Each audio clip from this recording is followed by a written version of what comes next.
Kita akan menghubungi Rio Pramasta yang sedang bertugas di Madinah, Arab Saudi. Langsung kita tanyakan Rio. Rio, ini kabarnya banyak jemaah lansia yang suka tersesat usai beribadah di Masjid Nabawi. Lalu bagaimana caranya petugas haji membantu para jemaah yang tersesat itu?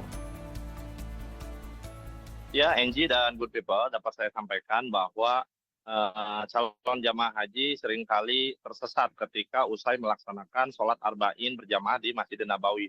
Khususnya seperti saat ini jelang sholat Jumat berjamaah di Masjidil Nabawi, banyak jamaah Indonesia yang ikut rombongan ternyata itu bukan rombongannya. Nah, ketika selesai sholat, maka mereka akan kebingungan mencari rombongannya dan tidak tahu arah jalan pulang. Sehingga petugas atau Kementerian Agama Republik Indonesia menghimbau agar jamaah haji Indonesia selalu menggunakan identitas. Salah satu identitas yang akan mempermudah petugas dalam membantu jamaah haji Indonesia ketika tersesat atau membutuhkan pertolongan lainnya adalah dengan selalu menggunakan kalung ID jamaah. Seperti apa kalung ID jamaah itu bertujuan untuk membantu mencari tahu lokasi hotel dan identitas jamaah yang diperlukan ketika jamaah tersesat di area Masjid Nabawi. Berikut pernyataan dari Sekretaris Dakter Bandara Kementerian Agama Republik karena kalung itu berisi identitas yang diperlukan untuk mereka ketika ada permasalahan di lapangan.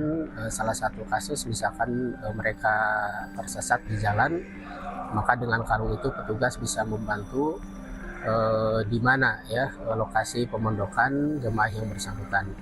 Oleh karena itu, sekali lagi para jemaah haji untuk senantiasa membawa kalung itu kemanapun mereka beraktivitas, khususnya ketika keluar pemondokan, baik itu ke masjid maupun tempat-tempat sekitar Masjid Nabawi.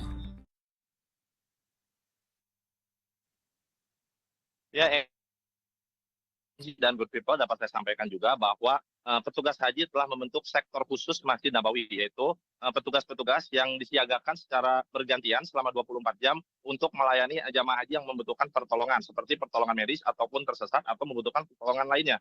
Dan jamaah haji tersebut akan terbantu oleh layanan petugas haji di sektor khusus Madinah. Dan dapat diinformasikan juga, cuaca di Madinah saat ini semakin memanas dengan suhu mencapai 42 derajat Celcius, sehingga jamaah haji terkadang sering kehilangan konsentrasi, dan itu yang menghambat mereka untuk mengetahui arah jalan pulang ke hotel.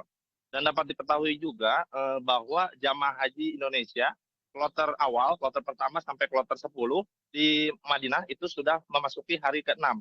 Maka dapat disimpulkan pada hari Senin malam mereka akan bertolak ke Makkah dan bermula dari mikot atau memulai umroh dari Bir Ali Madinah untuk bertolak ke Makkah melaksanakan umroh sebagai syarat dari haji tamatu. Demikian yang dapat saya informasikan.